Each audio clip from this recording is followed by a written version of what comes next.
To complete our business at no later than 4 o'clock. It's not a rigid timeline, but it's something that we would like to achieve if we can.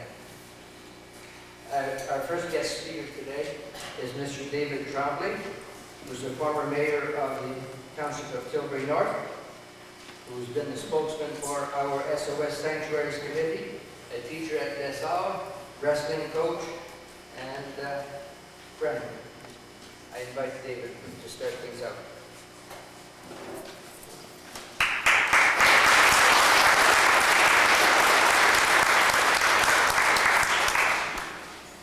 Thank you, merci, Roger. I believe the format we're having today is to give a brief summary of what our knowledge and then take questions.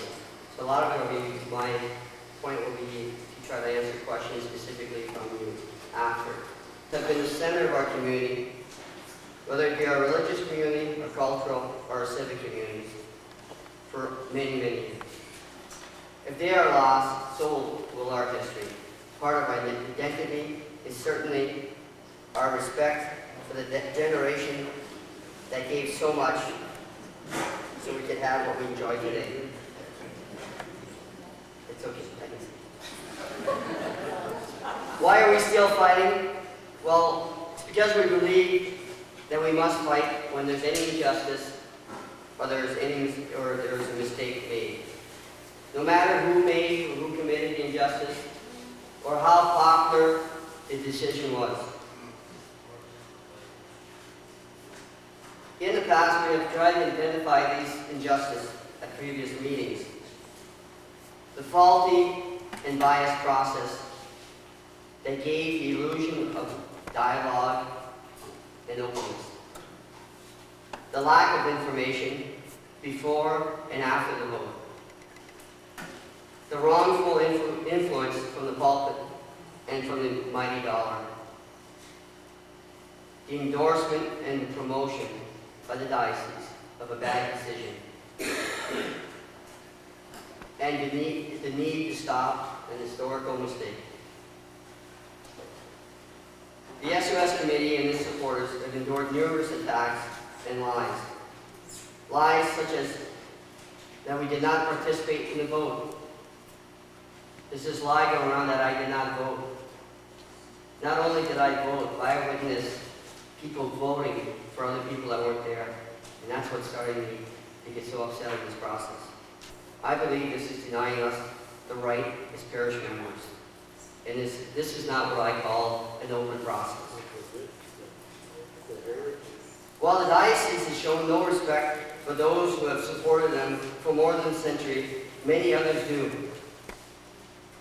The SOS Committee has received support from many in our community, in our region, in our province, and from across Canada. National and provincial groups are encouraging us not to stop our effort and are offering their support. The most recent contact has been from l'Office, the office of Madame Diane Adam, Commissioner of the Official Language of Canada, as recently as last Thursday, and how this issue is not just our issue, but it's an issue that they are looking at in Ottawa. Many are asking us how badly damaged are these churches. And our reply is, one is being used daily, and the other is the doors were locked. How will they know their heritage? By simply looking in books, if they even exist. Do we destroy their inheritance, their treasure?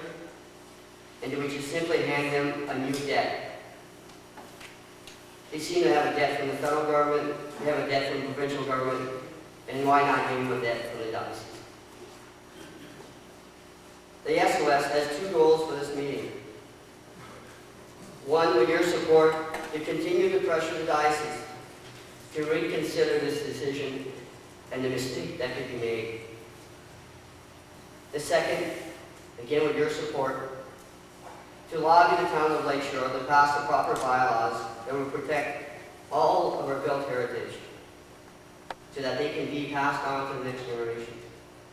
We will be attending a meeting on March the 12th at 7 p.m. to have them reconsider their decision. Merci. Thank you for your time. Monsieur Paul Chauvin, président de l'ATCO régional, ancien directeur de l'école secondaire de Cette. Paul. Merci, mon président. Je salue les invités, surtout l'honorable Eugene Whelan.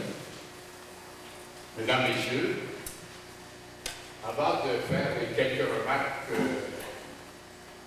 j'ai décidé de faire, j'aimerais remercier les gens de l'extérieur qui sont venus nous appuyer. Je vois Marie Bézère de la salle. Amherstburg.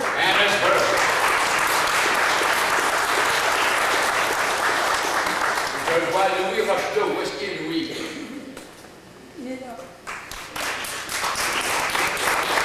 Et évidemment, son épouse, la patronne.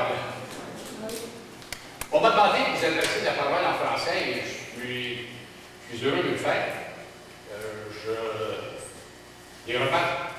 Les quelques remarques que je ferai seront faites comme président de l'ACO.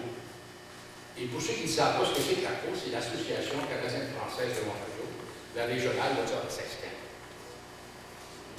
Je voudrais remercier, moi, le comité SOS de m'avoir invité, parce que je ne voudrais pas vous donner l'impression que j'ai fait partie de ce comité depuis le début. J'avais d'autres choses à faire. Et puis, je me suis joint au comité tout récemment, en pensant peut-être donner un coup de main. On a photocopié des choses, alors il ne faudrait pas penser que me donner crédit pour être là depuis le début, ce n'est pas le cas. J'aimerais aussi résumer mes remarques. J'ai écrit un tas de choses, mais je vais résumer ça. Je veux essayer de vous donner la saveur des sentiments du Canadien français, parce que c'est un peu différent des autres. C'est pas mieux, mais c'est différent. J'aimerais aussi vous donner une idée de l'ancienneté de nos liens avec l'Église. Alors, dès la découverte du Canada, avec les premiers explorateurs, vous connaissez tous Jacques Cartier, La Salle, il y a une communauté qui porte son nom, au sud-ouest de Windsor. Lorsque les explorateurs partaient en expédition, il y avait toujours un missionnaire qui les accompagnait. Et l'explorateur allait à la découverte de territoire pour le roi de France, puis le missionnaire, lui, allait à la conquête des âmes pour l'Église. Alors, on était associés très intimement depuis le tout début. Alors, vous savez, dès le début, ça s'appelait la Nouvelle-France, ce qu'on appelle aujourd'hui le Canada. Sous le régime français, il y a eu deux régimes. J'en dirai un petit peu plus tard. Et pendant 2 siècles à peu près du régime anglais, les premiers colons et les descendants établissaient des communautés centrées sur les hameaux et les villages. Sous la direction du prêtre, dans la plupart des cas, les paroissiens se mettaient à l'œuvre pour construire l'église, toujours le bâtiment le plus important du village. Vous savez, quand mes aïeux ont bâti l'église de l'Annonciation, mes aïeux restaient dans des cabanes de l'homme carré. Et puis tous les autres, un peu de même. Alors l'église était le bâtiment le plus important de la communauté. C'était le centre du village. Tout le monde y mettait la main. Tous avaient le cœur à la tâche. Tous, en fait, étaient fiers de l'œuvre accomplie et se réjouissaient du monument qui s'élançait dans le ciel. Encore aujourd'hui, dans les villages, ce qu'on voit, le premier, c'est le clocher de l'église. Puis s'il fallait que le clocher de l'église disparaisse, on ne verrait pas grand-chose. Maintenant, qu'est-ce qu'on faisait dans ces églises? Évidemment, au village, l'église servait au culte. Les messes dominicales, les fêtes, les missions, les mariages, les enterrements, les baptêmes. Mais il y avait aussi d'autres choses. Ça, c'était les activités religieuses. Il y avait l'autre côté de la médaille. Il y avait les rassemblements de la communauté. Il y avait des soupers paroissiaux. Il y avait des pique-niques. Je me rappelle encore, tous les étés, il y avait un pique-nique à Pointe-Roche. C'était la grande fête de l'année. Il y avait des prélèvements de fonds de différentes sortes. J'ai déjà joué au kino avec des graines de bédin. Je ne sais pas s'il y en a qui se rappellent de ça. Il y avait des pièces de théâtre. Il y avait des soirées du bon vieux temps. Ainsi, c'est bien l'Église, là, cet édifice, ça devenait l'âme de la communauté, le cœur de la communauté. Puis là, avec le régime anglais, il y a eu, vous savez, une petite bataille qu'on appelle la bataille des plaines d'Abraham, en 1759-60, dans ce coin-là. Et puis ça a mis la fin au régime français, et le régime anglais s'est implanté. Mais avec l'arrivée du régime anglais, bien, ce centre de culte et communautaire, il servait d'autre chose, et je l'explique rapidement.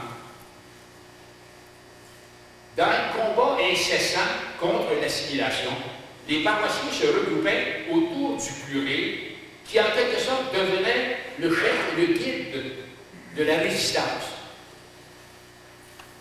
C'est pas pour rien que Tante Ursule a nommé le centre culturel Saint-Cyr. J'en dirai pas plus de cette façon-là. Je vais aller à la question fondamentale.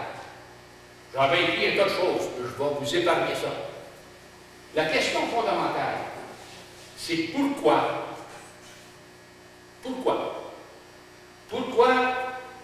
le diocèse de London veut-il raser, veut-il démolir les églises bâties par nos pères? Pourquoi? Il ne s'agit pas de n'importe quelle église, hein,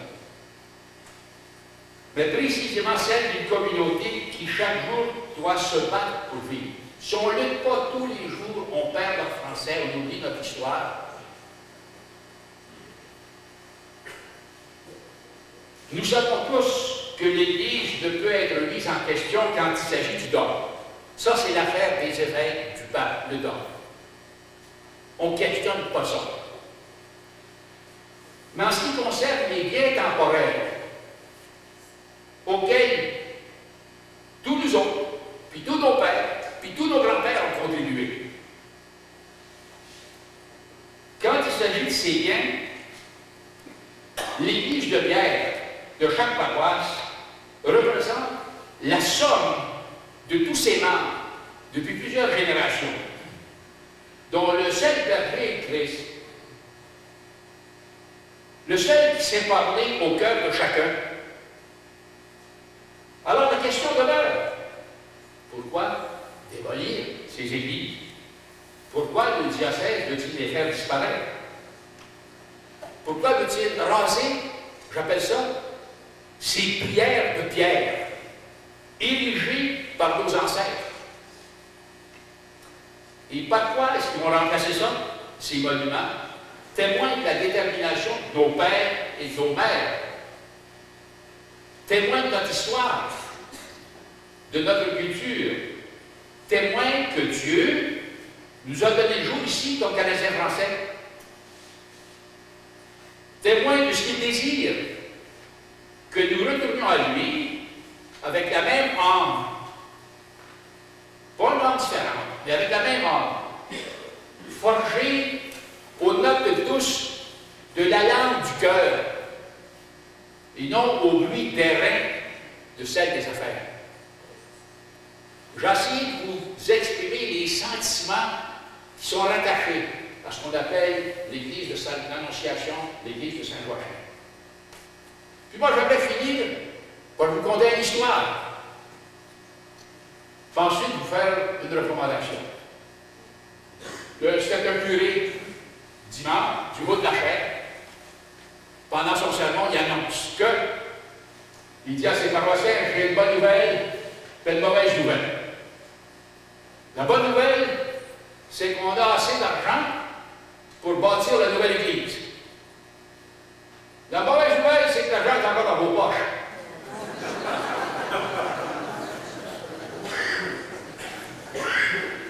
Savez-vous le vote que vous pourriez prendre, qui serait très efficace? Gardez donc l'argent dans vos poches. Gardez donc l'argent dans vos poches.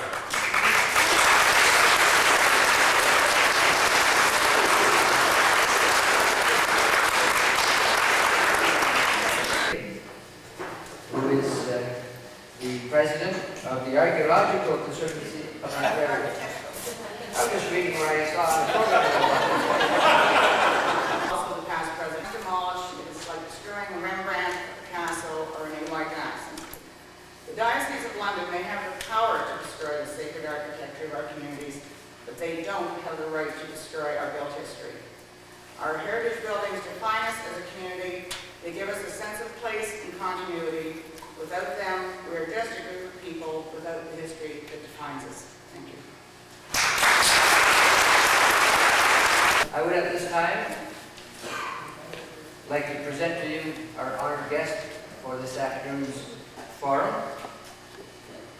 Without going into any lengthy detail, I would like to present to you our illustrious former member of cabinet, retired politician, and long life friend of the people of our joint communities, Mr. I should say the Honorable Eugene Whelan.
Too often we forget our history and our heritage. I feel every effort should be made to keep the structures, like the St-Joachim churches, for the future, to say memories, not only of our society, our community, but also for our culture. And how this great country was created, as I said, too often we forget what I just told you. Every avenue should be followed to make sure that the structures stay alive. By this I mean the church, the municipalities, the province, and the federal government, and even the United Nations. And even as old as I am, I will do whatever I can to help save these churches, to bring harmony and happiness to this community that I love and pray for. And you know, I've been coming to this community, as I said, for over 50 years. Through the farm organization, the Caisse Populaire, the credit union, the co-ops, the Federation of Agriculture, the wheat board, municipal politics, you name it. Even picking the sweet corn here in Pointe-à-Restford, and when I worked for Green Grants, I love and I know this community as good as anyone. And we must make sure that these structures, the things that we built, and we didn't build these without, how do you say, some sacrifice. Many people had nothing more to contribute to it than what they could do with their hands, or what they could scrape up from their own property and help construct the church. Our church in Amherstburg was built in 1842, I think it was. It was built by French and Irish mostly, but they cut the stones, they did all things with the horses and wagons, and the tradesmen half of it was donated by their own labor. We can't forget those things, because that's the same way, as I said, we built our country. Not without some, how do you say, unhappiness, but with a happiness of creating things and working together, and without, not with having some unhappiness, some tears, some crying, some injury, some death even, but the happiness of knowing that we work together and created and built. And building these communities here, these churches in these communities, was part of building this country that's called Canada, the envy of the world. As I said, I don't have the resources that I once had, but whatever I can do to help your dreams become a reality, I will pray and hope to God that I can make some kind of contribution so that